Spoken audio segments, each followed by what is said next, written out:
Bismillahirrahmanirrahim. Assalamualaikum warahmatullahi wabarakatuh.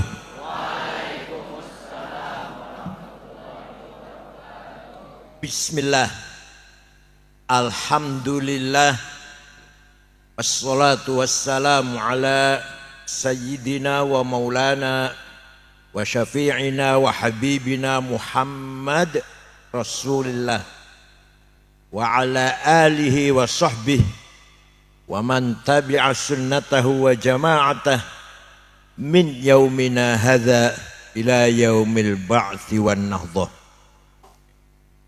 Ashabal fadilah, hadratil muhtaramin, sadatil ulama wal masyayikh, ashabal ma'ahid, ashabat turuqis sufiyah al mu'tabarah, para asatidz yang berbahagia, sadati wa sayyidati, anisati ashabi wa zumalai, abna'i wa banati, ayyuhal hudur. Alhamdulillah ala ni'amillah yang telah memberikan fadlihi wa karamih. Mudah-mudahan ala barakatillah as-sa'adah wal bahja fid dunya wal akhirah. Di dalam Al-Quran tidak ada terminologi umat Islam. Silakan baca Quran ayat te ummatan Islamiyah ayat te. Yang jawab ayat berarti nggak pernah baca Quran. Tidak ada terminologi ummatan Arabiyah, umat Arab ayat te. Yang ada wa kadzalika ja'alnakum ummatan wasata litakunu syuhada'a 'alan nas wa yakuna ar-rasulu 'alaikum syahida. Surat naon, ayat berapa, cari sendiri. Kayak naken banget saya bacakan, saya tunjukkan ayatnya kayak naken nanti. Cari sendiri, pasti ada di Quran. Saya jadikan kamu Muhammad dan umatmu, Muhammad dan umatnya, saya jadikan kata Allah ummatan wasata, umat yang keren, bermartabat, dihormati oleh umat yang lain, mempunyai kepribadian, mempunyai harga diri, umat wasata. Litakunu syuhada 'alan nas, agar kamu sekalian berperan di tengah-tengah masyarakat. Jadi tidak penting nama umat Islam, yang penting apanya? Peranannya. Apa yang penting? Kita menjadi pemain, jangan menjadi penonton. Kita menjadi penentu, jangan ditentukan. Kita yang ngatur, bukan yang diatur. Siap? Yang keras siap? Karena kita diperintah oleh Allah litakunu syuhada 'alan nas, agar kamu berperan. Peran apa itu? Syuhudan diniyan, peran agama nomor satu. Agama Islam harus dipegang oleh orang-orang pesantren, orang-orang Nahdlatul Ulama, ahli sunnah wal jamaah. Kalau dipegang oleh orang yang bukan pesantren, salah semua nanti. Paham tuh? Maka kita harus pegang agama, pegang masjid jami', pegang lembaga pendidikan, menteri agama, yang tukang ngawinkan naon namanya? Tukang ngawinkan teh. Penghulu Itu harus NU itu. Syuhudan dinian. Meneruskan peranannya para ulama, peranannya para masyayikh, a'immah, peranannya para tabi'in, peranannya para tabi'in, peranannya para sahabat, dan peranannya Rasulullah sallallahu alaihi wasallam. Jadi anjen teh sebagai umat yang berperan meneruskan perjuangan Rasulullah sallallahu alaihi wasallam.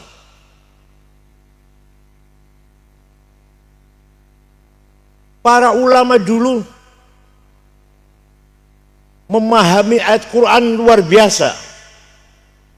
وَلِيَعْلَمَ الَّذِينَ أُوتُوا الْعِلْمَ أَنَّهُ الْحَقُّ مِنْ رَبِّكَ فَيُؤْمِنُوا بِهِ فَتُخْبِتَ لَهُ قُلُوبُهُمْ وَإِنَّ اللَّهَ لَهَادِي الَّذِينَ آمَنُوا إِلَى صِرَاطٍ مُسْتَقِيمٍ. Apa artinya? Hanya dengan ilmu kita bisa benar. Kita bisa mencapai al-haq, kebenaran harus dengan ilmu. Tanpa ilmu kita pasti salah. Kalau benar, kebetulan kalau benar. Tapi kalau supaya benar sebagai standar harus dengan berdasarkan apa saja. Benar dalam membangun gedung, benar dalam bertani, berternak, benar dalam berpolitik, benar dalam berbisnis, benar dalam kesehatan, dan benar dalam beragama. Harus berdasarkan ilmu agama. Paham te? Maka ulama dulu berlomba-lomba. Paling enak cerita ulama dulu daripada ulama sekarang. Paling enak cerita ulama. Kalau ulama sekarang ulama apa?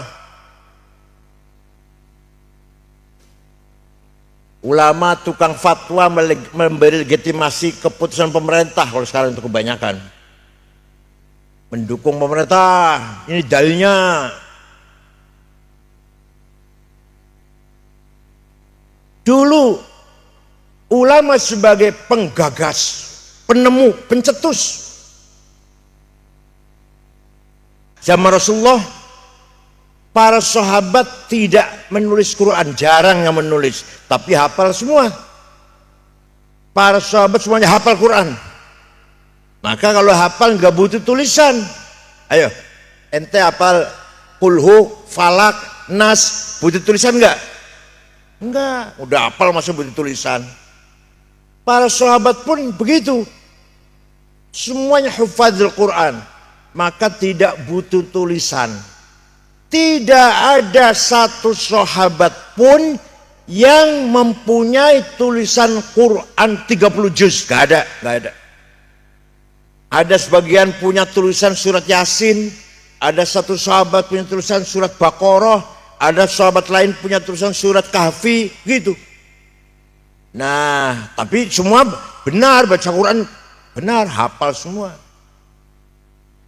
Setelah umat Islam berkembang ke segala penjuru, baru butuh tulisan. Maka Sayyidina Abu Bakar Ibnu As-Siddiq menggagas membentuk tim penulis Quran 10 orang dipimpin oleh sahabat Zaid bin Thabit, anggotanya Sayyidina Ali, Ubay bin Ka'ab, Ibnu Mas'ud, Ibnu Abbas. Tulis Quran 30 juz. Ya. Ketika Khalifah Umar, Abu Bakar meninggal diganti Khalifah Umar, mulai diperbanyak tulisan Quran itu 30 juz. Dibagi-bagi kota-kota, Basrah, Kufah, Baghdad, Damaskus, Kairo. Ya. Ternyata bacaannya masyarakat Islam kota satu dengan lain berbeda-beda.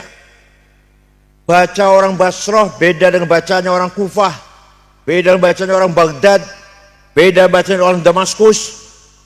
Maka ketika Sayyidina Utsman jadi khalifah, Quran ditulis ulang. Semua Quran yang ada di kota-kota dikumpulkan, kemudian ditulis ulang resmi, perintah negara ini, perintah pemerintah, ditulis ulang, sudah jadi, yang lain dibakar. Yang lain dibakar, cuma satu. Itulah yang namanya Mushaf Utsmani. Apa? Mushafnya Bang Utsman. Mushaf Sayyidina Utsman. Bagi-bagi kota-kota.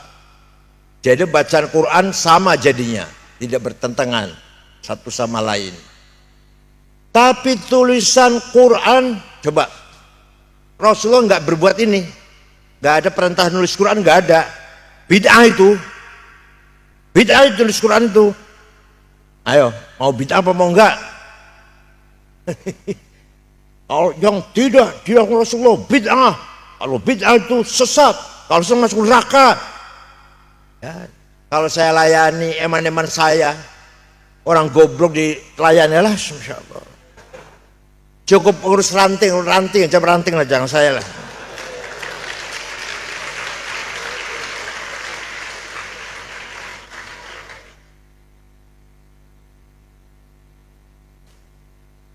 Tapi tulisan asli Mushaf Utsmani saya punya di rumah. Saya punya fotokopinya, saya punya di rumah. Tidak ada titik huruf teh. Ba, ta, sa, nun, ya, sami.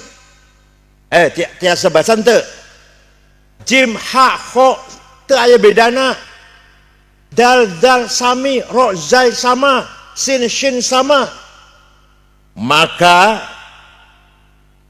para sahabat bisa baca walaupun gak ada titiknya. Setelah agama Islam berkembang meluas, butuh disempurnakan tulisan Al-Quran itu. Pada tahun 59 Hijriah, ada seorang ulama namanya Imam Abul Aswad Ad-Du'ali. Siapa? Wad'un nuqat al-huruf. Bikin titik di setiap huruf. Ba titik hiji di bawah, ta titik dua di atas, ta titik tiga, jim titik di tengah, ha non titik, kho titik satu di atas, dan seterusnya. Baru baca Quran mudah karena ada titiknya. Tapi masih banyak orang Islam masih kesulitan baca Quran. Walaupun sudah ada titik, masih kesulitan. Orang mana? Orang nggak akan bisa baca kalau tanpa harokat. Maka ada seorang imam namanya Khalil bin Ahmad Al-Farahidi. Saha? Pada tahun 180 Hijriah membikin syakl, fathah, dhammah, kasroh, fathaten, dhammaten, kasroten, tasdid, sukun. Ini mudah baca Quran nih, enak sudah baca Quran, enak nih, mudah, titik ada, harokat ada. Tapi masih banyak baca Quran salah. Orang Banyumas, innallaha wasingun ngalim. Kalau panggil saya ke sangit ngakil, Masya Allah. Al-Surah Jamangah. Orang Sunda tidak bisa fa, taf'alun. Sulit baca taf'alun, taf'alun. Bunte, ya, rente. Maka ada seorang imam berjasa besar menggagas ngarang ilmu tajwid tilawatil Quran. Ilmu memperbaiki baca Quran. Namanya Imam Abu Ubaid Qasim bin Salam. Pada tahun 224 Hijriah baru ada ilmu baca Quran, idhar, idgham, ikhfa, iqlab, qalqalah, mad lazim, mad jaiz, mad tabi'i, paham. Jadi yang bikin titik siapa? Yang bikin harokat siapa? Yang bikin tajwid siapa? Cerdas Mas, Masya Allah. Top.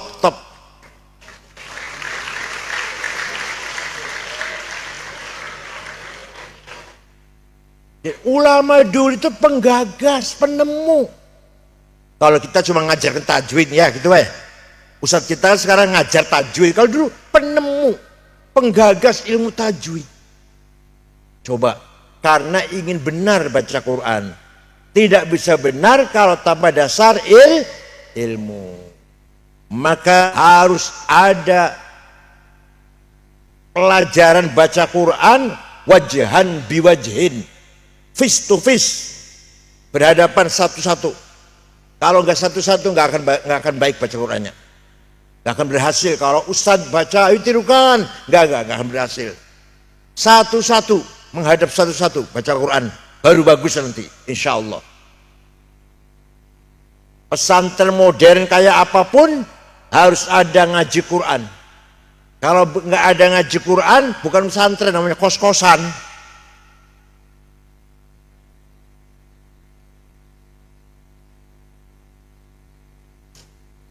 Ketika Quran diturunkan kepada Rasulullah SAW, orang Arab semua heran.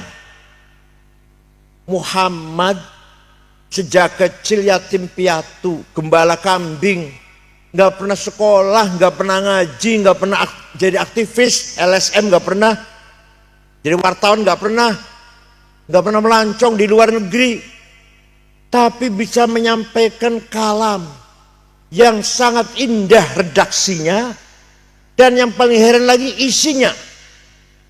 Cerita Nabi Adam Hawa di sorga, tergoda iblis, makan buah larangan, kemudian diusir. Dari mana? Itu ada cerita, tapi di perjanjian lama. Di Taurat, Dalam Testament perjanjian lama. Tapi Muhammad kan nggak bisa baca Muhammad. Dari mana Muhammad bisa tahu itu? Cerita Nabi Nuh, banjir topan, semua manusia tenggelam kecuali 80 orang.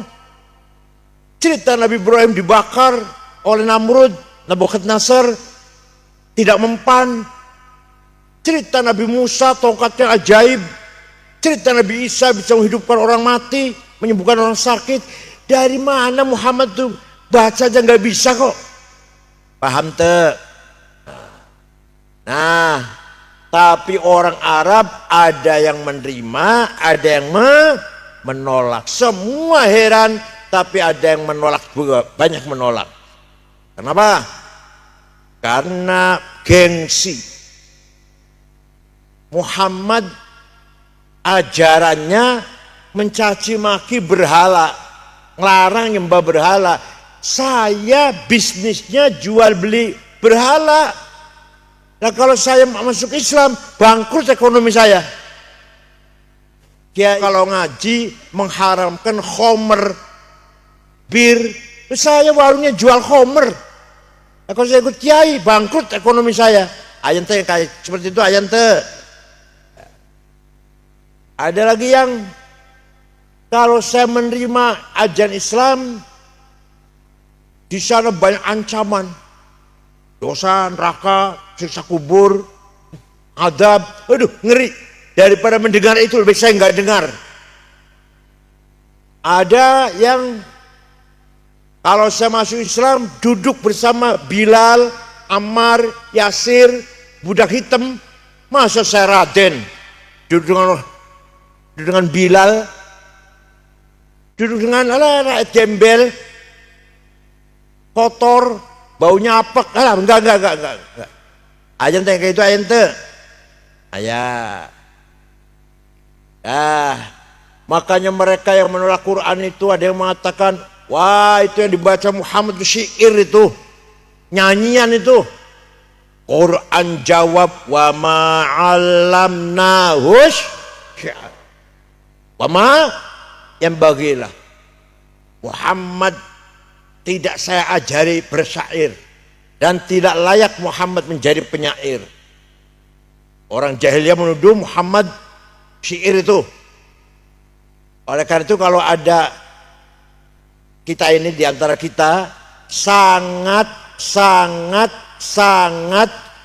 ngefans penyanyi, berarti masih jahiliyah. Berarti masih nonton dangdut sama gak sholat isya, gak sholat subuh. Ayante yang gitu. Ya boleh, seneng nyanyi boleh asal tidak berlebihan. Kalau berlebihan berarti masih ngaku ya. Ada yang menuduh Muhammad ini kahin. Yang dibaca Muhammad mantra-mantra perdukunan itu. Jampi-jampi perdukunan itu. Quran jawab, wala biqauli kahin. Bukan mantra-mantra perdukunan. Maka kalau diantara kita suka rajin datang ke dukun, menjadi DPR, agar jadi bupati supaya menang, datang ke dukun berarti paham tidak? Kalau datang ke kiai minta doa bagus. Kalau ke dukun nanti dibawain apa ini taruh sana ya, ditanam di depan rumah. Ini nanti dumpanya dibakar ya.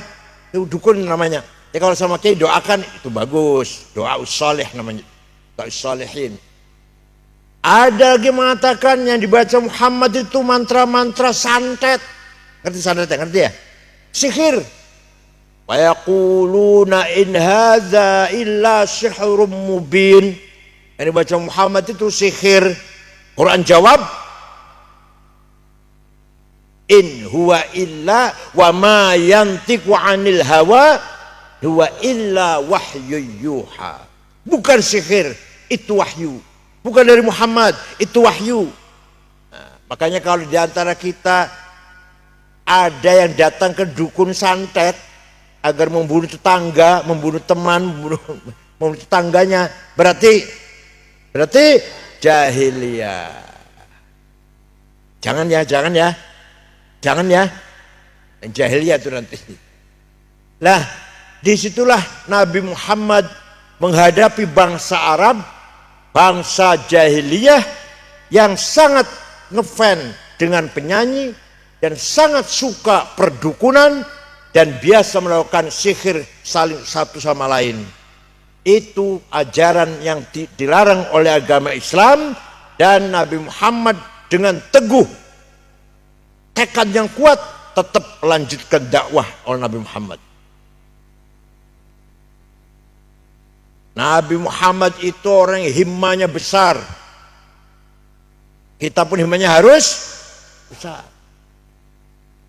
Muhammadun qaimun lillahi dhu himami. Muhammadun sadiqul aqwali wal kalimi. Muhammadun thabitul mitsaqi hafidhuhu. Muhammadun tayyibul akhlaqi wasyiyami. Nabi Muhammad orang himmanya besar. Saya harus menang. Islam harus menang. Nabi Muhammad tuh pernah dinasehatin oleh pamannya Abu Thalib. Muhammad, kamu tuh akan dibunuh oleh Abu Jahal CS. Berhenti dulu dakwahnya ya. Coba kalau mana gimana? Kalau mana? Berhenti dulu ya, mau dibunuh langsung berhenti ya? Ya langsung berhenti, takut. Nabi Muhammad jawabnya, wallahi law wad'u syamsa fi yamini wal qamara fi yasari ala an atruka hadzal amr ma taraktu hatta ahlika dunah. Seandainya orang Quraisy meletakkan matahari tangan kananku, bulan tangan kiriku, agar aku berhenti dakwah, tidak akan berhenti sampai saya mati.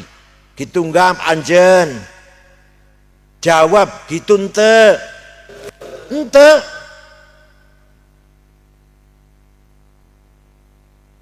Islam harus menang. Itu himmah namanya. Hasyim Asy'ari himmahnya besar. NU harus banyak berkembang, maju seluruh Nusantara. Maju NU. Dengan duit? Dengan senjata? Enggak, dengan himmah. Bung Karno, Indonesia harus merdeka. Kita lawan Belanda dan Jepang. Menang Bung Karno, kita berhasil merdeka. Dengan duit? Dengan nuklir? Enggak. Dengan apa? Himmah. Nah, mari kita himmah yang besar. Menteri Keuangan negara Perancis sekarang masih jadi Menteri Keuangan, perempuan, namanya Maria, keturunan Maroko. Waktu kecil gembala kambing, orang miskin. Sekarang jadi Menteri Keuangan negara Perancis. Himmah tuh, himmah itu. Perdana Menteri Belanda 14 tahun 2 periode jadi Perdana Menteri, namanya Macron.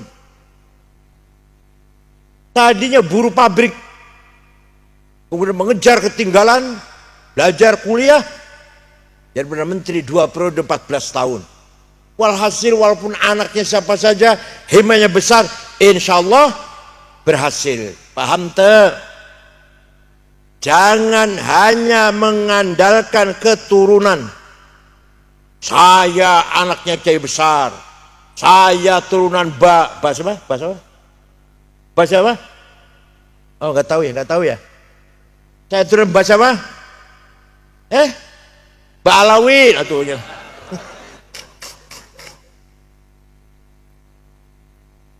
Tapi nggak berkualitas, percuma itu.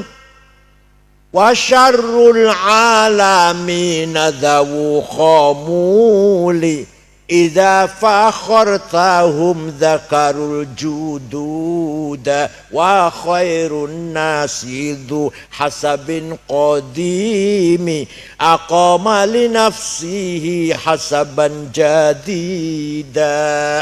Sejelek-jelek orang hanya mengandalkan kakeknya.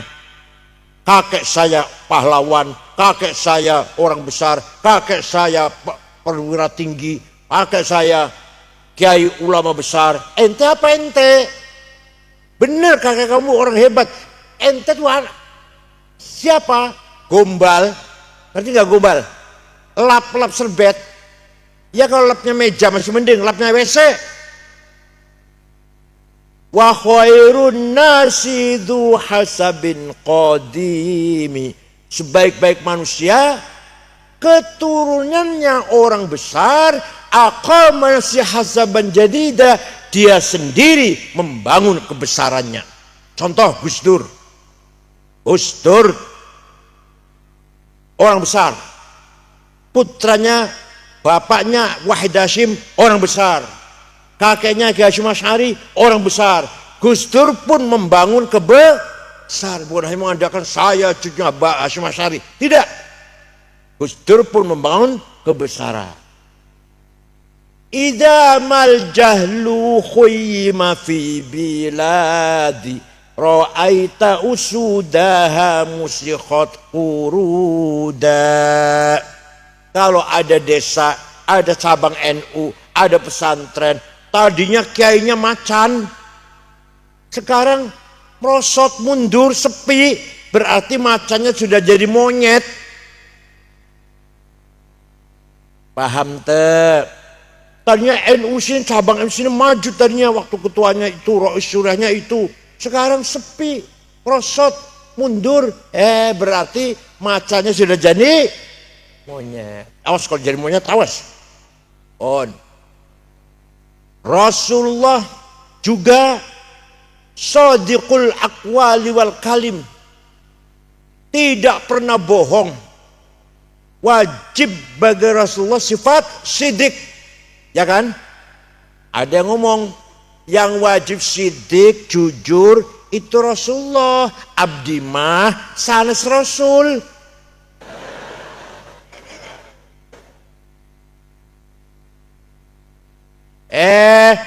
Sifat sidik hilang, satu sifat sidik hilang, negara bangkrut. Sifat sidik hilang, minyak goreng hilang. Sifat sidik hilang, 8 triliun Kementerian Kominfo hilang. Sifat sidik hilang, 72 triliun Indosuria hilang. Sifat sidik hilang, timah di Bangka Belitung 300 triliun. Itu kalau untuk beli kerupuk kumaha tuh? 300 gara-gara sifat sidik hilang. Asal mulanya tuh Nabi Muhammad tidak pernah meninggalkan sifat sidik.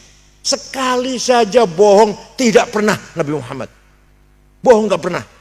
Kalau Nabi bohong dapat laknat dari Allah sekali saja. Mana mah salah Nabi bohong tiap hari nggak dapat laknat. Muhammadun thabitul mitsaqi hafidhuhu. Nabi Muhammad kalau janji tepat.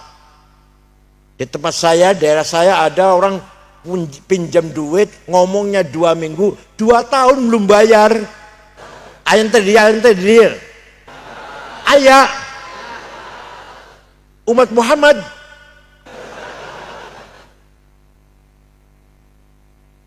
Muhammadun tayyibul akhlaqi wasyiyami. Nabi Muhammad akhlaknya mulia. Nabi Muhammad tampan, ganteng, gagah. Quran tidak memuji kamu ganteng, kamu gagah, enggak. Nabi Muhammad sukses menyebarkan agama Islam. Quran tidak memuji kamu sukses, kamu hebat, enggak. Tapi yang dipuji Quran, wa innaka la'ala khuluqin azim. Engkau sungguh orang berakhlak mulia. Maka dengan akhlak Rasul yang mulia itulah orang Mekah yang tadinya kafir menentang tahun 8 Hijriah masuk Islam semua orang Mekah. Yaitu Fathu Makkah. Setelah Rasul mengatakan tidak ada balas dendam. Yang dulu melempari batu saya maafkan. Yang dulu membunuh sahabat Yasir, sahabat Sumayyah, saya maafkan. Yang dulu menyiksa Bilal, dijemur di padang pasir, saya maafkan. Nggak ada balas dendam. Maka orang Mekah berbondong-bondong masuk Islam. Yang mengatakan bi abi wa ummi antal karim ibnil karim ibnil karim. Demi ayahku, demi ibuku, engkau orang mulia. Seorang putra dari ayah yang mulia, cucu dari kakek yang mulia. Mulia apanya? Akhlaknya. Oleh Quran dipuji, Masya Allah. Mohon maaf ya. Saya jadi ketua PBNU yang muji banyak, yang mencaci maki banyak. Yang muji pinter, cerdas, tegas. Alah. Yang nyaci maki liberal, Syiah, walau macam-macam. Yang muji-muji tidak menjadikan saya sombong, yang mencaci maki tidak menyebabkan saya takut. Kenapa? Karena yang muji-muji saya maupun yang mencaci maki saya sama dengan saya. Apa? Doyan iwak asin, ikan asin, sambal terasi, kalau sudah kenyang lari ke WC. Ayo, dipuji orang kayak gitu seneng. Anjen dipuji oleh orang yang doyan iwak asin, pete, sambal terasi, kalau udah kenyang lari ke bangga kalau dipuji orang kayak gitu. Atau sebaliknya diancam, takut dengan orang kayak gitu. Sama aja dengan kita kok takut. Sama aja. Oleh karena itu, likaila ta'sau ala ma fatakum wala tafrahu bima atakum. Kamu gagal, jangan minder. Kamu sukses, jangan sombong. Itu orang punya kepribadian seperti itu. Lah kalau Nabi Muhammad yang muji Quran. Kalau Nabi Muhammad yang muji siapa? Fabima rahmatim minallahi lintalahum walau kunta fadzan ghalidhal qalbi lan faddu min hawlik fa'fu anhum wastaghfir lahum wasyawirhum fil amr fa idza azamta fatawakkal 'ala Allah innallaha yuhibbul mutawakkilin. Muhammad, kamu santun, kamu ramah, kamu pemaaf, kamu menarik. maka orang Mekah berbondong-bondong masuk Islam karena tertarik pada kamu. Walau kunta faddan ghalidhal qalbi, seandainya kamu sombong, congkak, kasar, bawa pentung, sweeping, takbir, lan faddu min haulik, niscaya orang Mekah lari meninggalkan kamu. Hai Islam-Islaman, paham teh? Jadi kalau ada orang ceramah, dakwah, mencaci maki, ngomong kasar, tinggal saya tinggal, gak usah dengerin, tinggal aja tinggal. Gak usah dengerin, bubar aja bubar, gak usah dengerin. Karena Rasulullah sendiri tidak pernah mencaci maki, paham gak? Tidak pernah ngancam-ngancam. Bahkan Wali Songo juga tidak pernah menggunakan dakwah dengan ucapan kasar, tapi dengan pendekatan akhlakul karimah, sehingga Nusantara mayoritas masuk Islam semuanya. Tertarik pada akhlaknya para Wali Songo yang rendah hati, yang tawadu, yang sopan, menarik, dan memberi contoh. Ya Allah, bukan hanya ngomong doang, beri contoh. Kalau guru biasanya cuma ngomong doang biasanya, tapi guru di tempat saya, di sini bukan tempat saya. Yang penting tanda tangan akhir bulan. Tempat saya, di sini bukan. Bapak Ibu sekalian, jadi himmah itu penting. Harus, ya, kita harus berhasil, kita harus sukses, kita harus menang. Wala tahinu wala tahzanu wa antumul a'launa in kuntum mu'minin. Kamu jangan kalah, kamu jangan di bawah, tapi kamu di atas. Wantul alaun, apa kalau benar-benar kamu orang beriman, maka kita harus menang. Siap? Siap menang? Ayo, bunyi bareng. Saya harus menang. Ayo. Saya tidak mau kalah. Ya, awas kalau kalah, awas. Menang itu wajib, kalah itu dosa. Menang, kalah, dikira nggak dosa apa kalah? Satu lagi, apa? Kaya. Allah merintah kita agar jadi orang kaya. Gak ada perintah Quran supaya kita jadi orang miskin, gak ada, gak ada. Ayo baca Quran. Ada nggak perintah kita tidak boleh kaya? Gak ada. Malah adanya wal yakhshal ladzina law taraku min khalfihim dzurriyyatan dhi'afan khafu 'alaihim falyattaqullaha wal yaqulu qawlan sadida. Jangan sampai kamu mati meninggalkan anak cucu yang melarat, kamu mati meninggalkan harta warisan yang dinikmati oleh anak dan cucu, hidupnya sejahtera. Artinya apa? Wajib kaya. Apa? Kaya itu wajib, melarat itu yang keras jamnya. Kaya itu melarat. Ayo muji bareng. Saya harus kaya. Ayo. Saya tidak mau melarat. Awas kalau saya kecil masih melarat, awas. Sayyidina Utsman pernah sedekah gandum entah berapa karung, yang jelas diangkut dengan 700 onta. Sahabat Sayyidina Utsman yang pasti masuk surga lah, sedekahnya 700 gerobak cikal gandum, karena kaya. Syekh Abdul Qadir Al-Jailani, dengar nama itu? Dengar nama itu? Di Baghdad kuburannya, saya baru kesana 2 bulan yang lalu. Beliau suatu hari berangkat ke Mesir, ziarah kuburnya Imam Syafi'i. Imam Syafi'i di Mesir. Berangkat, melihat penduduk sekitar masyarakat kuburan Imam Syafi'i di dusun Fustat melarat-melarat. Syekh Abdul Qadir Jailani cepat-cepat beli tanah 10 hektar, diwakafkan untuk penduduk sekitar kuburannya Imam Syafi'i. Sampai ayeuna masih aya rusun, ada tulisan di gerbangnya Auqaf Syekh Abdul Qadir Al-Jailani. Jadi Syekh Abdul Qadir Jailani teh wali kaya dermawan. Anjen wali sanes.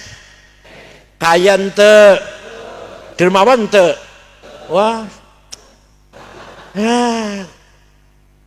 Apa bedanya hidup ini?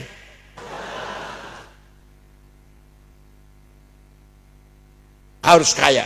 Dan kalau sudah kaya dermawan, gitu ya. Kiai Wahab muter-muter tahun 30-an menyebarkan Nahdlatul Ulama sampai ke Palembang. Tahun 30 itu. Saya ke Palembang. Jumpa dengan Kiai Kamil Soleh, asli orang Semarang, tinggal di Palembang, berdiri NU. Ke Pandeglang Menes, jumpa Kiai Abdurrahman, berdiri NU. Ke Bogor Pagentongan, Ajengan Falak, berdiri NU. Ke Betawi, Guru Marzuki Cipinang Muara, berdiri NU. Ke Cirebon Kiai Abbas Buntet, berdiri NU. Ke Lasem, ke Semarang Kiai Ridwan, Lasem Mbak Marsum. Kudus Raden Asnawi Kudus, Cepu Kiai Ihsan, Lombok Tengah Kiai Faisal dan Kiai Hasun. Itu Kiai Wahab muter-muter tanpa proposal. Tenan betul nih, tanpa. Jangan pernah bikin proposal. Siap? Waktu Rasul Mi'raj, waktu Rasulullah Mi'raj, melihat ada orang bangun dari kuburan tinggi besar, kekar tinggi besar, gagah. Setelah dilihat mukanya kropos, mukanya nggak ada dagingnya, bolong.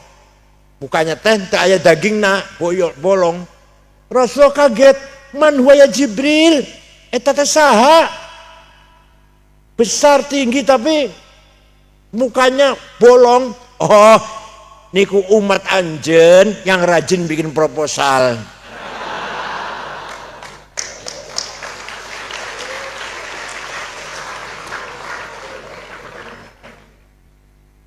Di kitabnya yang rajin minta-minta, di kitabnya yang rajin minta-minta. Ayo, kita tidak usah minta-minta. Tidak mungkin minta-minta. Dikasih mau, minta-minta enggak. Paham tuh? Bangun gedung MWC, ayo sembada sendiri. Yang nyumbang silahkan, tapi nggak akan minta sumbangan. Nanti bangun dari kuburan, mukanya ada dagingnya. Kalau minta-minta terus, bangun dari kuburan, mukanya bolong. Ayo mau apa enggak itu? Yang tanda tangan proposal itu bahkan mukanya bolong itu.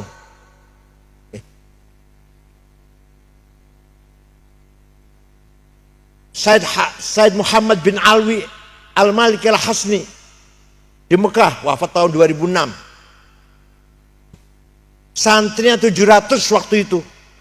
Ditanggung makan, kebutuhan, kitab, sakit diobatin, pulang dikasih tiket.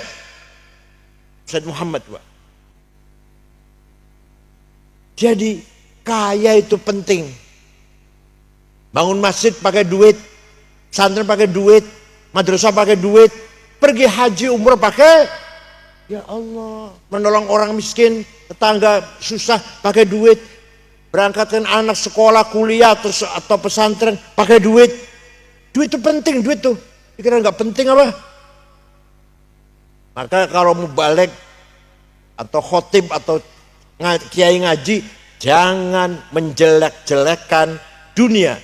Dunia ini baik, harta itu baik. Allah mengatakan dunia harta pasti khair. Apa khairnya? Baik. Wa innahu lihubbil khairi lasyadid. Manusia itu mencintai uang, khair, bukan syar, bukan. Wa anfiqu khairan li anfusikum. Infaklah kamu dengan duitmu. Khairan bahasanya. Ya Allah, jadi Allah sendiri mengatakan harta itu dengan terminologi khair, bukan syar. Yang syar itu mencintai harta.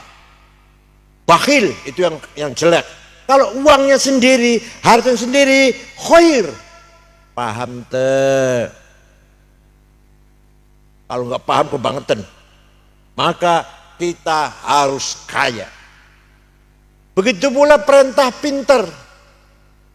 Talabul ilmi itu artinya pinter itu wajib, bodoh itu dosa. Pinter itu bodoh. Kita kaya dengan tambang, nikel, timah, batu bara, uranium, emas, tapi yang menangani orang luar negeri semua. Ayo lihat di Kalimantan, di Sulawesi Tengah, yang menangani smelter Cina. Ya bukan berarti kita benci, bukan. Yang menangani uranium orang bule. Yang menangani tambang-tambang di kita ini orang luar negeri. Kenapa? Karena kitanya ente mampu, kitanya bodoh, Masya Allah. Kitanya tiga yang sukses, mereka yang dari luar negeri. Kita dibohongi terus malah. Coba. Makanya harus, walaupun anaknya orang kecil, anaknya siapa-siapa, enggak pandang bulu, rajin, pinter, insya Allah bisa meraih tujuan cita-cita yang kita inginkan. Paham buatan? Paham tidak? Harus begitu. Harus jadi orang pinter. Gak boleh ketinggalan.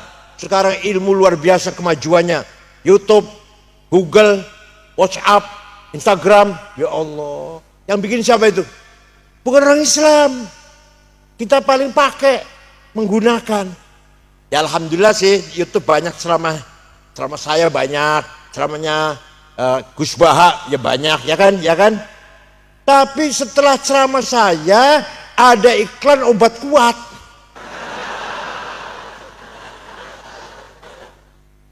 Obat kuatnya sih baik, obat kuatnya nggak apa-apa, obat kuat lah.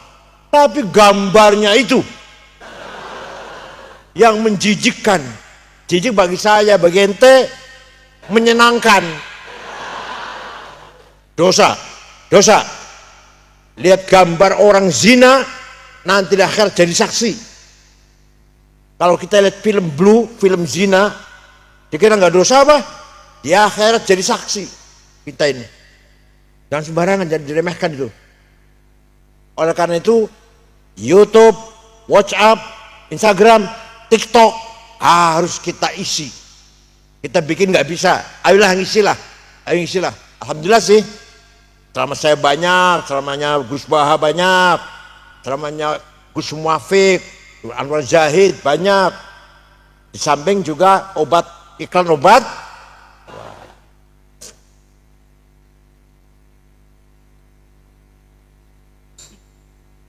Google, suatu kemajuan yang luar biasa. Semua literatur ada di Google, di dalam HP ini. Kitab hadis 10 ada di sini.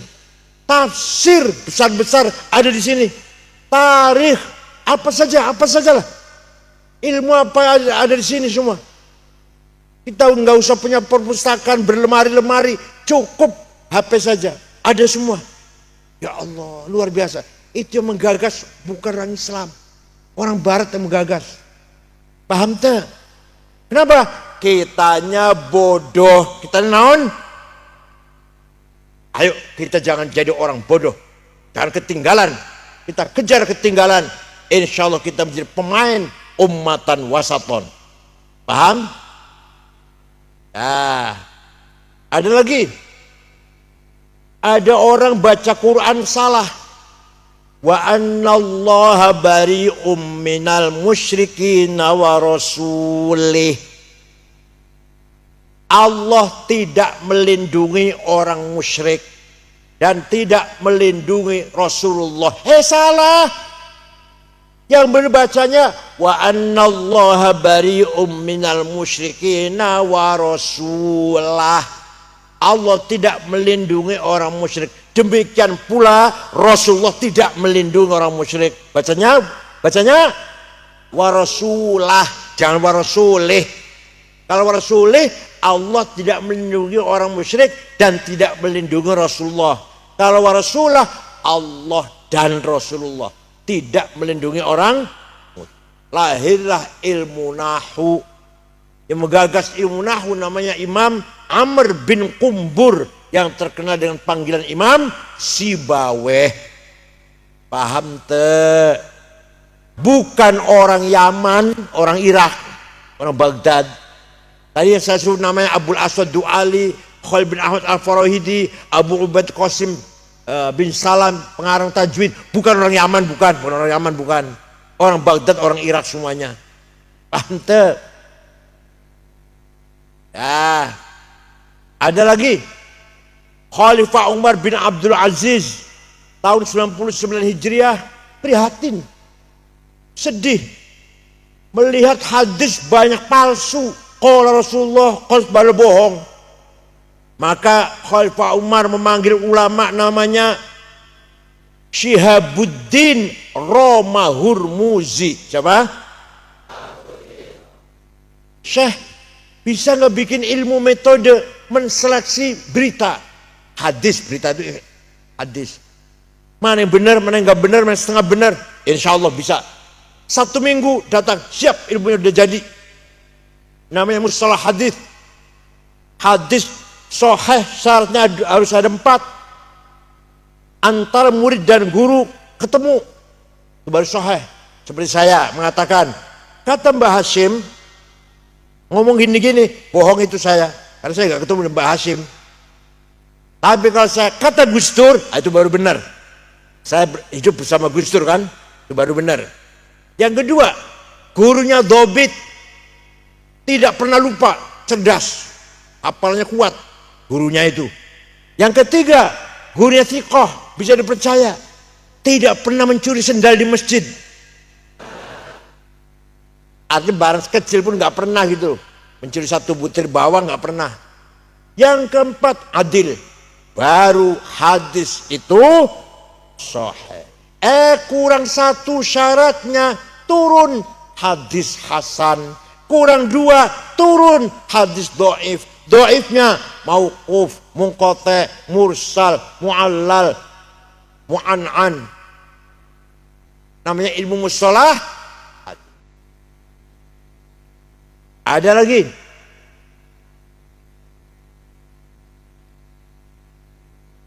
banyak sih, cerita ulama banyak. Ada lagi Imam Syafi'i. Imam Syafi'i mendapat surat dari Gubernur Abdurrahman Al-Mahdi. Siapa namanya gubernur? Imam Syafi'i itu namanya Abu Abdullah Muhammad bin Idris bin Uthman bin Abbas bin Ubaid bin Syafi' bin Ubaid bin Musayyab bin Abdul Yazid bin Abdul Muttalib. Lahir tahun 150 di Gaza, Palestina. Gaza yang sekarang lagi digempur oleh Israel itu. Syafi'i lahir di situ. Wafat di Fustat di Kairo. Imam Syafi'i mendapat surat dari gubernur, Syekh, saya ingin paham agama Islam, syariat Islam. Bagaimana caranya, Syekh? Imam Syafi'i memanggil muridnya namanya Rabi' bin Sulaiman Al-Muradi. Siapa? Ayo Rabi', naktub ar-risalah. Kita nulis surat membalas pertanyaan ini. Imam Syafi'i imla, dikte, Rabi' nulis. Ternyata risalahnya Syafi'i, suratnya berjumlah 300 halaman. Itulah kitab Ar-Risalah. Pernah dengar gak kitab Risalah? Awal mula ada ilmu namanya ilmu usul fikih. Bukan fikih, bukan. Usul fikih. Gubernur ini isinya, singkat saja. Kalau saya terangkan semua 2 tahun, 4 semester. Gubernur, kalau enteng paham syariat Islam, pertama harus paham Al-Quran. Ayat Quran itu tidak satu tipe, tapi berbagai tipe. Ada ayat muhkamah, sudah jelas baku, gak usah tafsir. Qul huwallahu ahad, muhkamah. Ada yang mutasyabihah, remeng-remeng. Disitulah perselisihan pendapat. Aula mastumun nisa, suami istri punya wudhu senggolan batal. Senggolan itu apa? Senggolan itu, kata Imam Malik, kalau syahwat batal, kalau nggak syahwat nggak batal. Kata Imam Hambali, Ahmad bin Hambal, kalau saling merangkul, saling memegang, batal. Kalau enggak batal. Imam Syafi'i, suami istri punya wudhu senggolan, sengaja enggak sengaja, syahwat enggak syahwat, batal. Kata Imam Abu Hanifah beda lagi. Suami istri punya wudhu, ciuman, syahwat, sengaja, enggak batal. Kecuali satu, yang satu baru batal. Ngerti yang satu? Baru batal kalau yang satu itu. Itu adalah ayat mutasyabiha. Ada ayat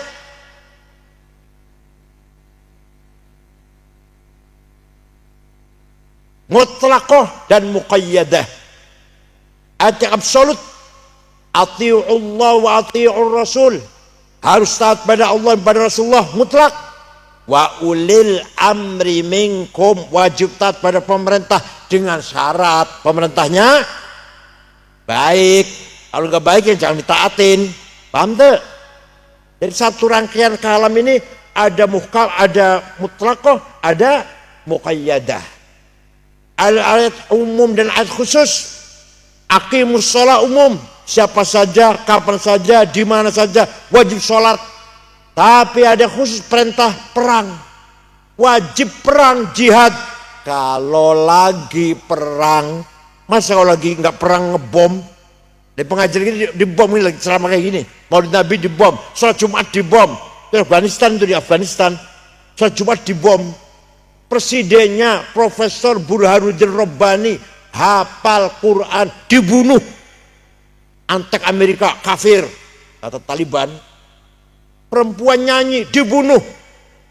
Perempuan nyanyi haram. Jadi nyanyi haram, membunuh nggak haram. Afghanistan sudah 40 tahun perang terus, perang saudara terus. Islam semua padahal 100% Muslim padahal. 97% ahli sunnah, 3% Syiah. Suku hanya 7, tapi perang terus. Karena nggak ada NU, gampang gitu lah.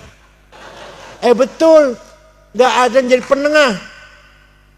NU teh fungsinya civil society, kekuatan civil society, kekuatan masyarakat, bukan pegawai negeri, bukan pejabat, bukan. NU-nya lo ya, NU-nya bukan apa lembaga pemerintah, bukan. Pengurusnya bukan pegawai negeri, tapi NU sangat penting menjaga keutuhan persatuan masyarakat Republik Indonesia.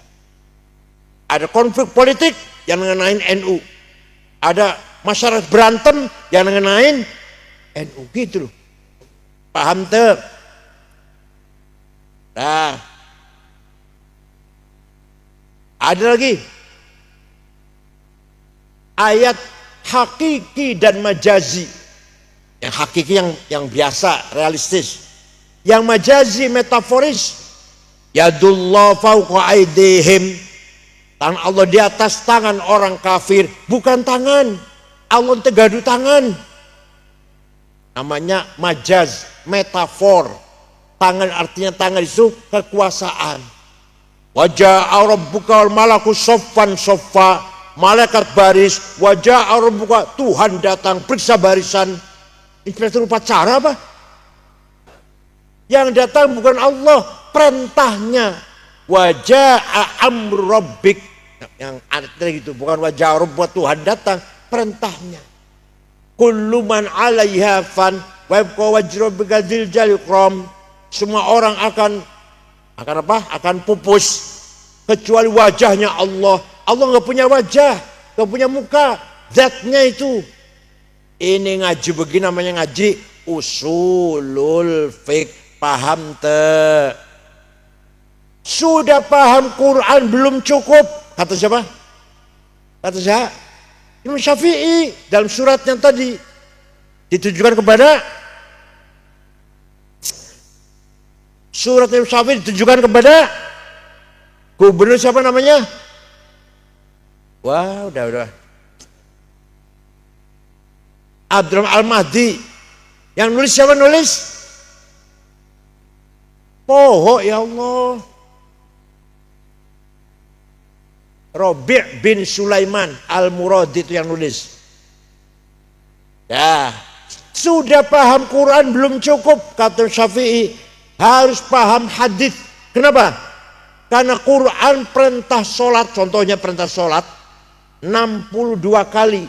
Tapi Quran tidak menjelaskan sholat itu 5 kali. Namanya zuhur, asar, maghrib, isya, subuh. Ayat itu di Quran. Ayat yang jawab ayat berarti gak pernah baca Quran tuh. Gak ada di Quran. Sholat itu 5 kali. Namanya zuhur, asar, maghrib, isya, subuh. Gak ada. Yang ada wajib sholat, wajib sholat, wajib sholat, aqimus sholat, aqimus sholat, yuqamunas sholat. Kenapa? Karena Allah hanya menjelaskan global. Nabi Muhammad yang merinci. Furidat alaikum khamsu maktubat, az-zuhr wal asr wal maghrib wal isya wal fajr. Hadis, bukan Quran. Paham? Maka harus menggunakan hadis. Sudah paham Quran, sudah paham hadis, akal harus dipakai. Kata Imam Syafi'i dalam suratnya kepada Gubernur Abdurrahman Al-Madin, ditulis oleh Robi' bin Sulaiman Al-Muradi. Akal pakai, akalnya ulama bukan akalnya mana lah. Akal mana? Akal ampas kelapa. Kelapa diperes menjadi makan. Akalnya dedel jadinya. Akalnya ulama. Akalnya ulama harus dipakai. Kecerdasan ulama harus dipakai. Ada 2 macam. Ada akal rame-rame namanya ijma. Apa namanya? Contoh. Konsensus namanya. Contoh. Arkanus sholati sab'ata asyar. Rukun sholat 17. Niat. Takbiratul ihram. Niat. Berdiri bagi yang mampu. Baca Fatihah. Ruku. Tumakninah. I'tidal. Eta teh bukan Quran, bukan hadis, tapi ijma'ul ulama. Naon? Cari di Quran. Gak akan ada rukun Islam, ada rukun iman apa? Rukun salat 17. Gak akan ada di hadis rukun salat ada 17. Gak ada. Adanya di ijma'. Kalau ada orang tidak mau ikut imam, kalau ada orang apa? Sholatnya bagus. Saya tanya, Ustadz sholatnya bagus sekali, belajar dari mana Ustadz? Oh saya belajar dari Quran dan hadis. Wallahi bohong. Kepret aja bibirnya. Gak mungkin bisa sholat kalau hanya Quran dan hadis. Harus menggunakan ijma' ulama. Baru bisa sholat. Tanpa juga tahu rukun sholat ada berapa. Sudah pakai ijma' akalnya ulama rame-rame, ada lagi akalnya ulama individual, sendiri-sendiri. Namanya qiyas. Apa namanya? Qiyas ada 9. Aulawi, burhani, mantiki, jadali, istiqra'i, tamthili, khitabi, syi'ri, iqna'i. Saya contohkan 2 saja, yang 7 kalau kesini lagi nanti. 1 qiyas burhani. Sabu-sabu halal apa haram? Jawab. Halal apa haram sabu-sabu? Berani mengharamkan Quran ada? Quran mengharamkan Quran? Hadis ada? Oh berani-berani ente mengharamkan? Berani-berani? Menggunakan qiyas. Menggunakan apa? Qiyas burhani. Qiyas fakta. Fakta jadi memabukkan nih sama dengan khomer. Hadza muskirun. Ini barang memabukkan. Namanya muqaddimah sughra, premis minor. Wa kullu muskirin khamrun. Setiap memabukkan berarti masuk golongan khomer. Namanya muqaddimah kubra, premis major. Wa kullu khamrin haram. Kalau khomer berarti haram, berarti qaul syarih, legal statement. Maka kesimpulannya fahadha haram, maka ini barang namanya natijah shadiqah, positive conclusion, namanya qiyas burhani. ini barang memabukkan, muqaddimah surah. Setiap memabukkan berarti khomer, muqaddimah kubro. Khomer itu haram, qaul syarih. Maka ini barang haram. Paham tuh? Coba kalau nggak ada kias, nggak bisa hukumi. Di Quran tak ada, hadis tak ada, ijma nggak ada. Hukumnya sabu-sabu, heroin, kokain, ganja, lem sepeda itu, lem sepeda kan sedot itu. Nah, ada kias aulawi. Kias apa? Nempeleng ayah ibu, boleh enggak? Quran enggak melarang kok. Quran enggak melarang itu. Yang dilarang Quran wala taqullahuma wala tanharhuma. Kamu jangan ngomong kasar, kamu jangan bentak-bentak ayah ibu. Kalau gitu kita masuk rumahnya ayah ibu, nggak usah ngomong, nggak usah bentak, tempeleng aja. Boleh nggak? Kenapa? Kenapa nggak boleh? Kalau bentak saja haram, kalau ngomong kasar saja haram, lebih-lebih nempeleng. Namanya kias aulawi. Wala taqrabuz zina innahu kana fahisyatan wa sa'a sabila. Jangan mendekati zina. Yang dilarang apa ini? Apa yang dilarang? Mendekati. Zinanya gak paham nih. Jangan mendekati zina. Haram mendekati zina. Jangan. Wala taqrabu az-zina. Jangan mendekati zina. Mendekati gak boleh. Zinanya boleh. Lebih-lebih zinanya. Coba kalau nggak pakai kias aulawi, kalau nggak pakai kias itu. Oleh karena itu metode kias sangat penting sekali. Ini 2, burhani dan aulawi. Masih ada 7. Kalau saya kena lagi saya terangkan nanti. Lah, nih pegang. Dengan adanya metode yang namanya ijma qiyas melahirkan ilmu fikih. Jadi ilmu fikih teh dari Sapinah, Sulam, Fathul Qorib, Fathul Wahab, Irkena sampai Muhadzab, Majmu' 24 jilid, 40 jilid kitab mahali ya, 40 jilid. Itu hasil ijma dan kalau nggak ada ijma dan qiyas, nggak ada ilmu fikih. Makanya kalau Kiai NU musyawarah nasional, pertanyaan masuk 15 pertanyaan, 3 hari jawab selesai. Kalau bukan Kiai NU 2 tahun barangkali. Kalau bukan Kiai NU. Kiai NU Munas 15 pertanyaan, 20 pertanyaan, 3 hari selesai. Karena menggunakan apa? Menggunakan metode namanya ijma dan paham tuh. Nah, berjasa tuh Imam Syafi'i. Jasa. Walhasil ulama-ulama dulu berperan melanjutkan warisan yang diwarisi oleh Rasulullah dan para sahabatnya dalam menjalankan membangun ummatan wasaton, umat yang keren dan berperan dihargai oleh umat yang lain. Bukan hanya ilmu agama. Ibnu Sina, dokter, filosof, juga paham tentang astronomi, paham tentang ilmu kemanusiaan, psikologi. Luar biasa Ibnu Sina itu. Itu orang Islam. Ketika itu Eropa belum bangkit, Amerika belum ada, Eropa masih gelap. Al-Farabi, filosof. Al-Amiri, filosof. Ibnu Rushd, filosof, pemikir. Al-Ghazali, faqih, ahli faqih, kitabnya Al-Wasit, Al-Wajiz, Al-Wasit, Al-Basit. Faqih itu usul faqih, Al-Mustasfa, Al-Mankhul, Al-Qiyas. Ilmu mantik, mi'yan ilm, mizan amal. Ilmu kalam, al-i'tiqad al-iqtisad fil i'tiqad, li jalul amam fi ilmi al-kalam. Filsafat, maqasidul falasifah, tahafutil falasifah. Tasawuf, banyak banget tasawuf Ghazali. Al-Munqidh minad dolal, al-hikmah fi makhluqatillah, al-madni ghairi ahli, al-qasidah ta'iyah, puncaknya Ihya Ulumuddin. Paham tak? Imam Ghazali berjasa besar menggabungkan antara syariat dan hakikat.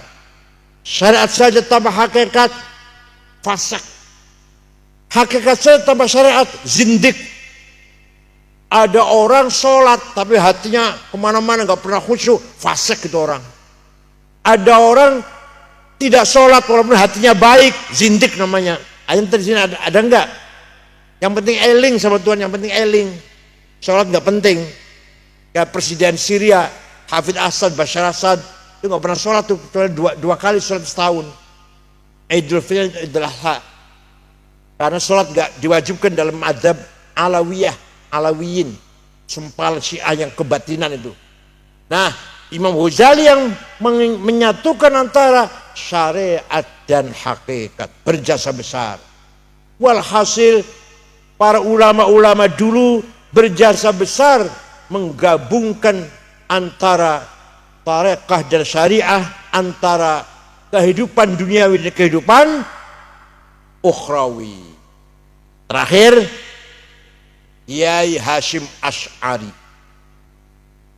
berjasa besar menggabungkan antara iman dan kebangsaan.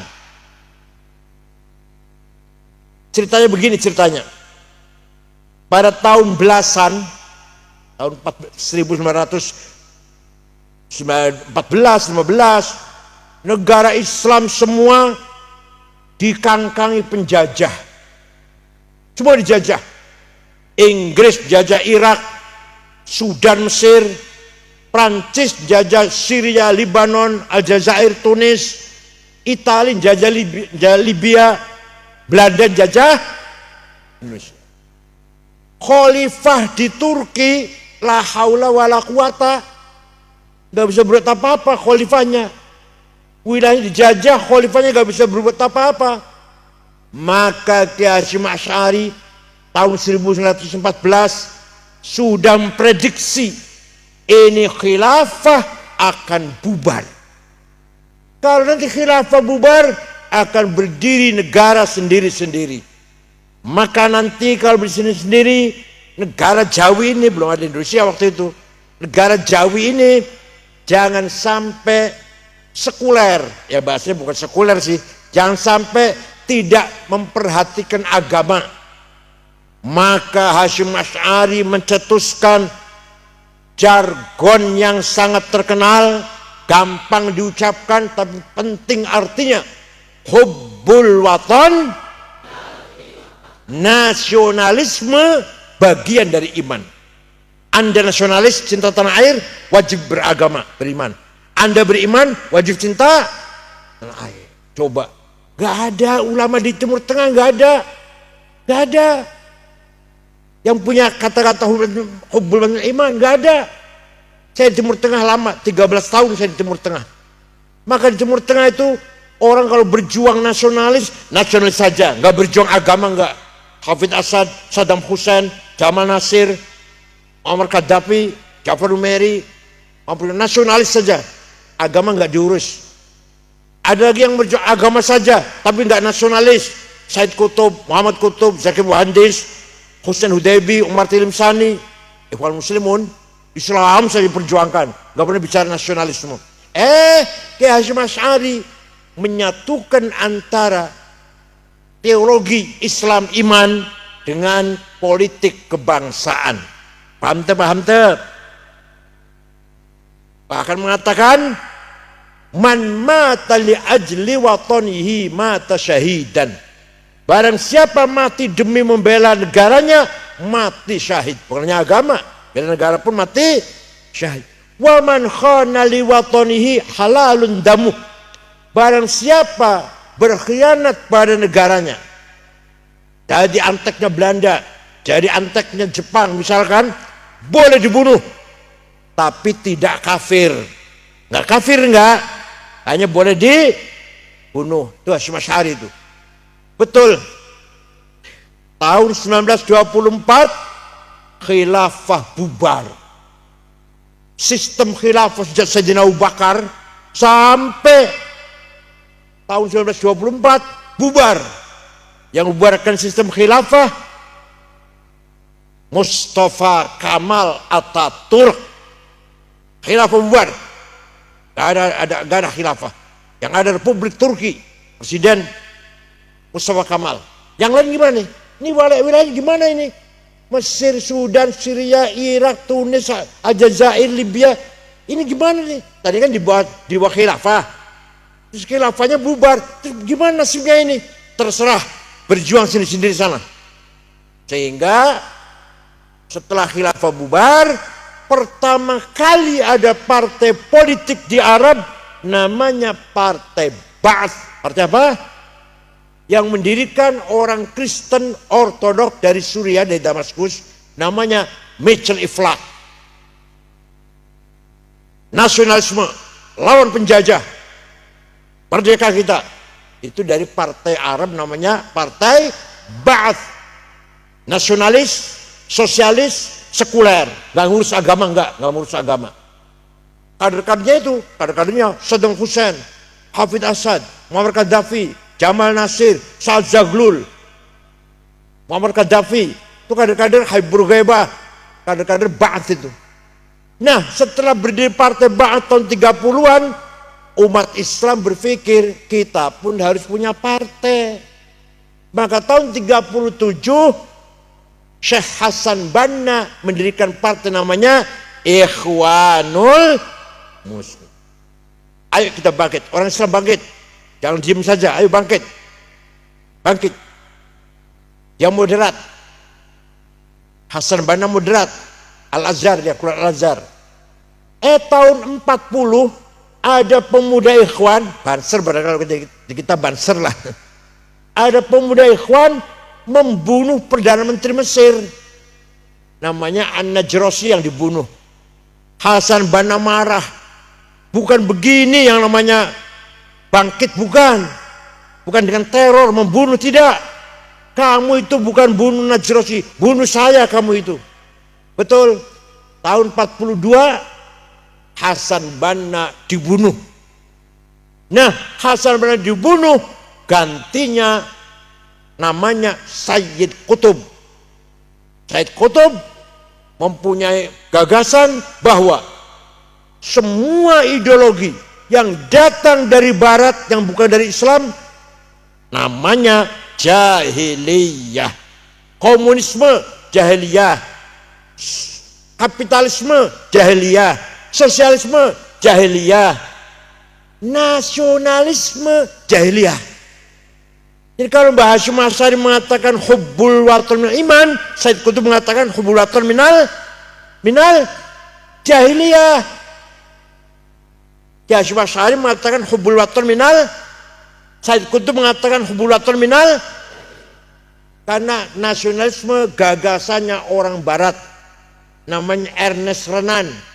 Gagasan ditulis tahun 1895 dari Prancis. Itu ideologi nasionalisme itu. Tolak kalau dia bukan dari Islam, kata Sayyid Qutb dalam bukunya namanya Ma'alim fit Thoriq. Buku inilah yang dikaji di perguruan tinggi, terutama ITB, IPB, Undip, ITS, oleh kelompok namanya Tarbiyah. Ayam teh dengar gak nama ini? Tarbiyah. Nanti mahasiswa dari ITB ini akan jadi insinyur, kerjanya di PLN, Pertamina, Telkom. Makanya Wahabi, Ikhwan Muslimun, radikal tersebar di BUMN, PLN, Pertamina, Menteri Keuangan. Karena tadi sekolahnya di ITB, dapat ajaran Ikhwanul Muslimun. Dengar gak ini? Ini cikal bakal terorisme di Indonesia. Paham? Menolak Pancasila, menolak Undang-Undang Dasar 45, menolak NKRI, harus kembali khilafah. Di Cianjur, alhamdulillah ada teroris kelas internasional, namanya Hambali namanya. Sekarang di penjara Amerika, Guantanamo. Alhamdulillah internasional tuh. Cirebon gak kalah. Cirebon saya Cirebon. Gak kalah. Ada turisme namanya Syarifuddin yang ngebom Hotel Marriott.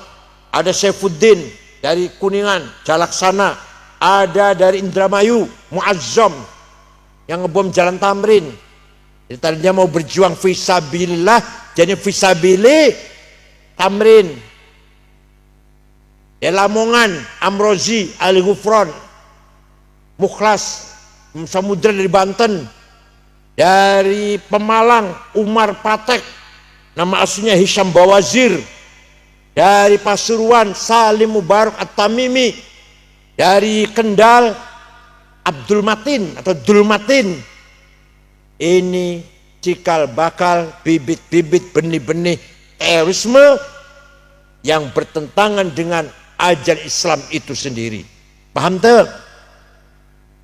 Ayat Quran mengatakan, wala tasubbul ladzina yad'una min dunillah fayasubbullah adwan bighairi ilm kadzalika zayyana likulli ummatin amalahum.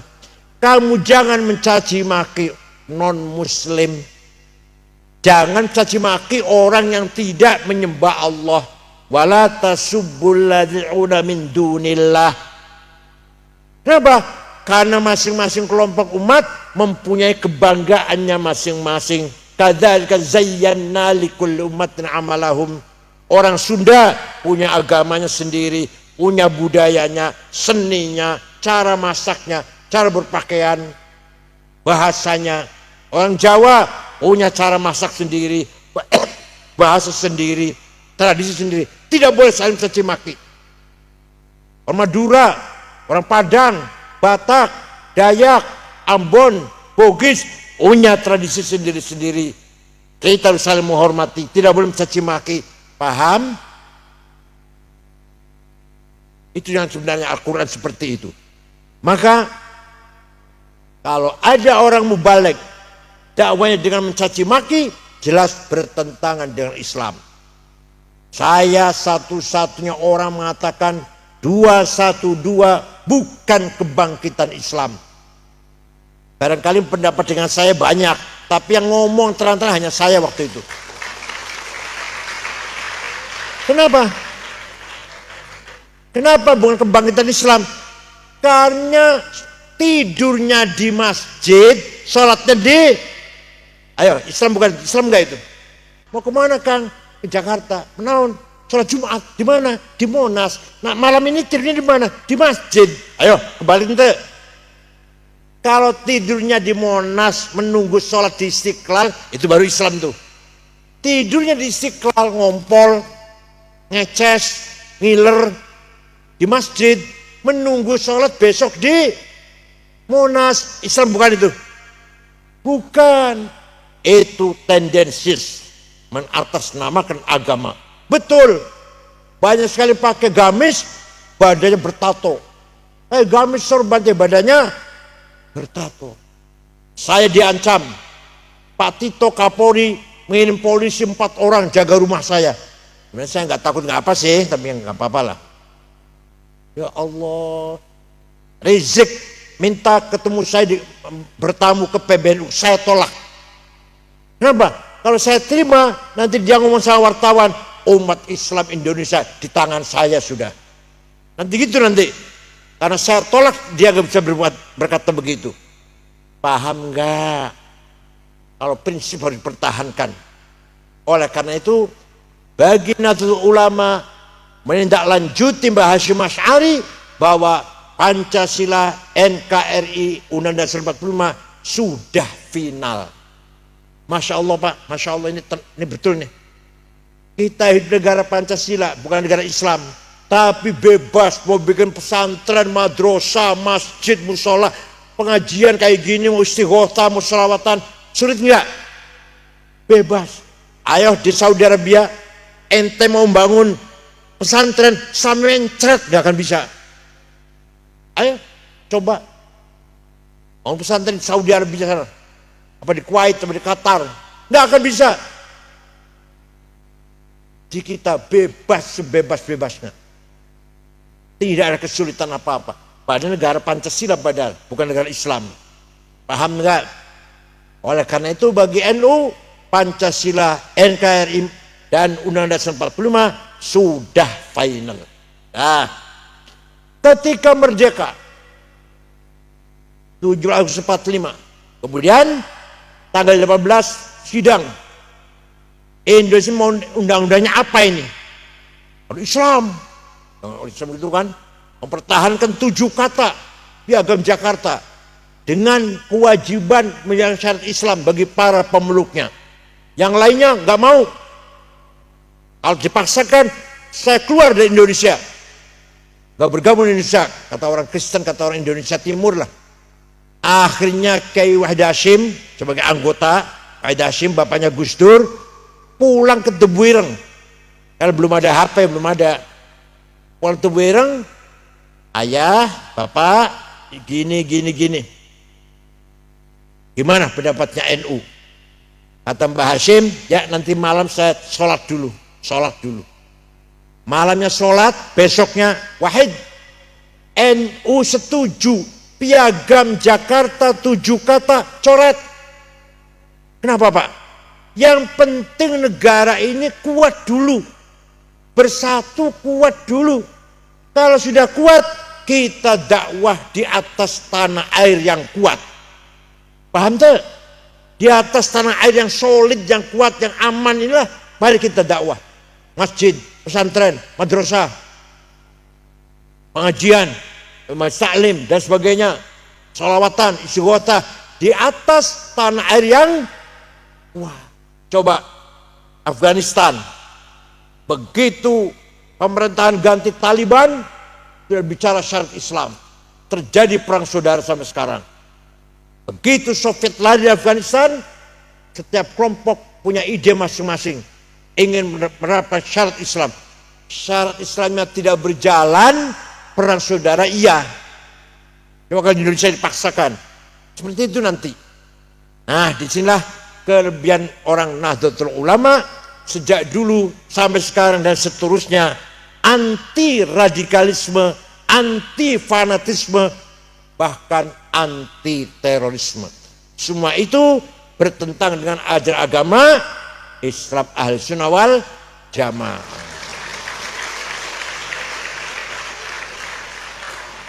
Kita mempunyai peran kemasyarakatan, syuhudan istimaiyan, thaqafil hadariyan. Kita punya cara memperkuat persatuan masyarakat, persaudaraan masyarakat. Kita punya cara apa? Tahlilan, baca maulid. Coba malam Jumat kumpul, salaman semuanya. Yang kemarin bertengkar, jumpa di malam Jumat, baca maulid, salaman te. Besok malamnya maulid lagi di rumahnya Pak Lurah, salaman lagi ente. 2 hari yang akan datang baca maulid lagi di rumah Pak Haji Ahmad, salaman te. Selesai sudah yang tadi bertengkar dengan maulid Nabi itu. Cara-cara maulid Nabi itu merupakan cara efektif yang berhasil memperkuat persatuan dan kesatuan masyarakat Indonesia. Paham? Apalagi habis pemilu, habis pilkada, habis pilpres, pasti ada ketegangan satu sama lain yang beda pilihan. Ayo rajin-rajin salat bareng, baca maulid bareng, sama-sama. Akur lagi enggak? Selesai, sudah lupa itu masalah konflik politik, lupa sudah, kembali menjadi satu saudara, satu bangsa dan satu tanah air. Paham? Maka para kiai harus melihara ajaran ini. Bahkan para kiai harus hafal Barzanji. Kalau kiai baca Barzanji nggak hafal, jangan diamplopin. Pulang jangan diantar, suruh naik ojek sendiri sana. Paham nggak? Masjid jangan ditaruh buku khutbah. Kiai harus hafal khutbah Jumat, khutbah gerhana, khutbah nikah, Markas Syekh Abdul Qadir Jailani, talqin, jangan baca. Kalau kiai khutbah masih baca, jangan pakai lagi. Apa bedanya kiai dengan SAG itu? Paham nggak? Apalagi burdah, harus hafal sebenarnya burdah itu. Masya Allah. Syekh Abu Sa'id Al-Busiri, Abu Sa'id Muhammad Al-Busiri sakit stroke 1 bulan. Suatu malam jumpa Rasulullah. Anjir pernah jumpa Rasulullah? Mimpi pernah? Enggak. Jumpa pocong? Ya Rasulullah, saya sakit 1 bulan stroke, gak bisa bangun. Tapi saya punya nazar membuat qasidah syair memuji-muji engkau.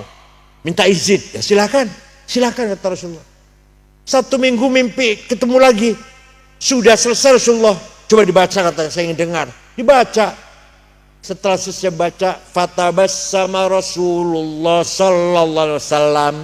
Rasul tersenyum. Wa radhiya anhu, senang menerima pujian. Wa masaja sadahu, diusap-usap badan saya Al-Busiri. Fata'affa fauran, besoknya sembuh. Percaya ente? Apa ente? Burda teh. Amin tadzakkuri jiranim bidhi salami mazatadam anjaro min muklatim bidami am habbatir rihu min tilqai kadhimatin wa aumadhal barqu fi dhalma'i min idami fama li aynayka in qulta fahamata wa ma li qalbika in qulta stafiq yahimi ayah sabu sabbu annal hubba munkatimu abaina munsajimin minhu wa muttarimi laulal hawa lam turik dam'an ala tolali wala arid talidik ribani wal alami wa kaifa tungkiru. Apa ente?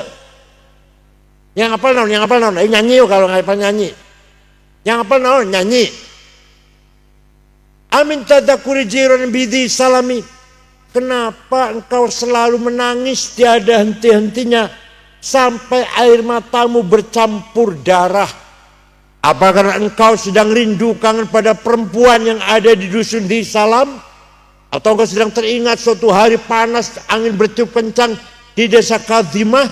Atau engkau teringat malam gelap gulita di Saidom? Kenapa kamu menangis terus? Kurus kering, gak enak makan, gak enak tidur. Pasti kamu lagi mabuk cinta. Pasti lagi apa? Jawabnya, na'am saro taifuman ahwa fa'arraqani wal hubbu yataridul ladzati bil alami ya laimi fil hawal udri ma'dziratan minni ilaika walau ansata lam talumi. Na'am, memang benar saya lagi mabuk cinta. Saya rindu seseorang. Tapi kalau kalian tahu siapa yang sedang kurindukan, kalian akan memaklumi. Siapa sih? Perempuan mana yang sedang kamu tergila-gila? Yang sedang kurindukan, sedang kutangisi adalah Muhammadun Sayyidul niwattaqolai niwal fariqaini min urbin wa min ajami nabiyunal amirun nahi fala ahadu abarra fi qawli la minhu wala na'ami huwal habibul ladhi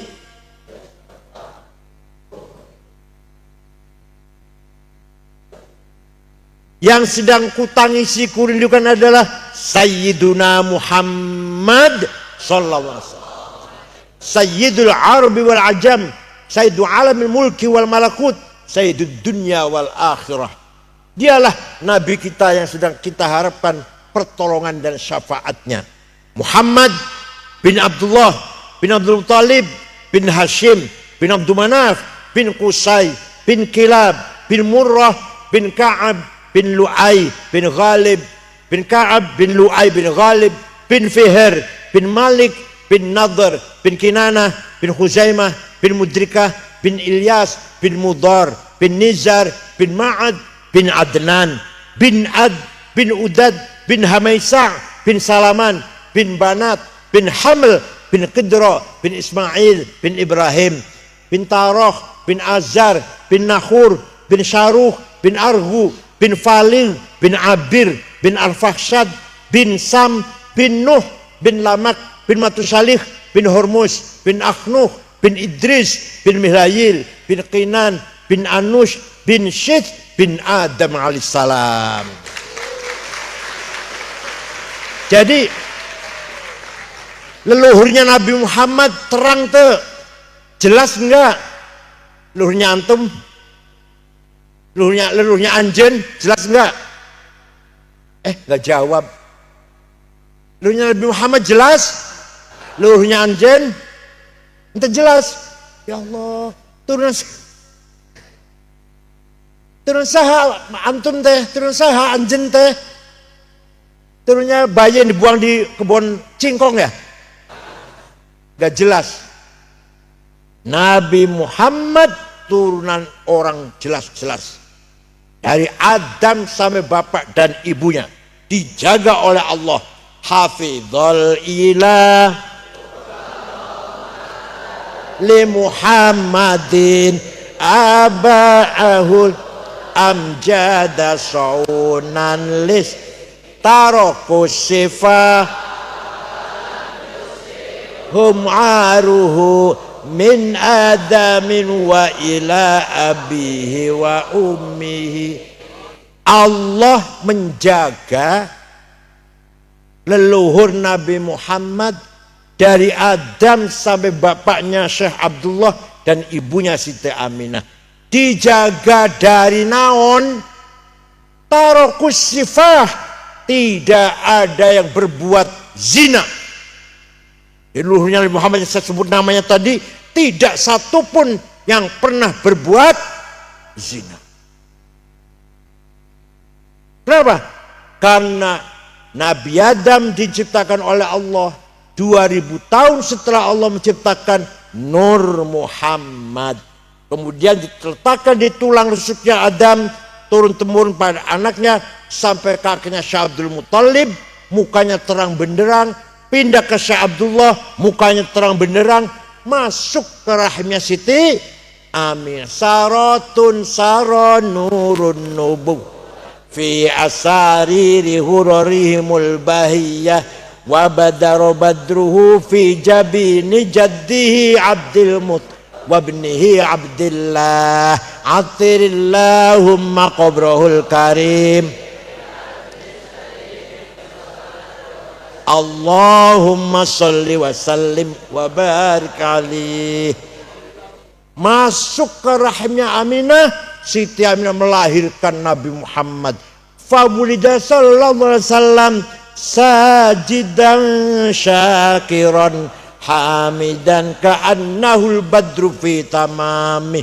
Lahir Nabi Muhammad bagaikan bulan purnama. Sallallahu ala Muhammad sallallahu alaihi wasallam. Sallallahu ala Muhammad. Ya Rabbi sholli wa sallim. Waktu Kanjeng Nabi lahir teh, rumahnya Siti Aminah terang benderang. Abu Lahab dari kejauhan melihat ada anak ayah naon rumahnya Aminah terang benderang, nggak ada listrik kan, belum ada listrik. Abu Lahab perintah budaknya namanya Suwaibah. Siapa namanya? Coba sana lihat rumahnya Aminah ada apa sih? Suwaibah pergi, nggak lama kembali, majikan Siti Aminah melahirkan bayi laki-laki. Dari bayi laki-laki itulah datangnya sinar. Dari mukanya bayi itulah datangnya sinar seperti bulan purnama, terang benderang. Abu Lahab kagum dan gembira. Suwaibah, kamu sejak sekarang bukan lagi budak, bebas. Saya bersyukur keponakan saya lahir laki-laki dan membawa keajaiban. Itu nanti di akhirat Abu Lahab masuk neraka karena kafir. Setiap hari Senin dikeluarkan dari neraka. Selasa dimasukkan lagi, Selasa, Rebo, Kamis, Jumat, Sabtu, Ahad, Senin keluarkan. Selasa masukkan lagi sampai Ahad, Senin selama-lamanya. Idza kana hadza kafiran ja'a dammuhu bitabbat yadahu fil jahimi mukhallada ata annahu fi yaumil itsnain daiman yukhaffafu anhu lis-sururi bi ahmada. Abu Lahab dalam surat Tabbat yada wa tab pasti masuk neraka. Saya selanaron Tapi setiap hari Senin ata an-nafil mithnan yukhaffaf anil azab, dikeluarkan dari neraka. Kenapa? Lisururi bi Ahmada, karena gembira dengan kelahirannya Nabi Muhammad. Famadzannu bil abdil ladzi kana umruhu li Ahmada masruran wa mata muwahhida. Maka seperti apa masa yang rajin baca barzanji, malam Jumat baca barzanji, akikah baca barzanji, rumahnya jadi baca, anak ada yang lamar baca, anaknya naik sekolah baca, naik pangkat dapat kedudukan syukuran baca barzanji. Seperti apa pahalanya? Bulan sekali saja dan dia kafir, setiap hari Senin dikeluarkan neraka. Nah, orang setiap malam Jumat baca barzanji Maulid Nabi, pahalanya entah seperti apa, yang pasti min ahli syafaati Rasulillah sallallahu alaihi wasallam. Paham tak? Cekap segitu saja, mudah ada manfaatnya. Syukron wa dumtum fil khair wa barakati wan najah. Wallahul muwaffiq ila aqwamit thariq. Wassalamualaikum warahmatullahi wabarakatuh.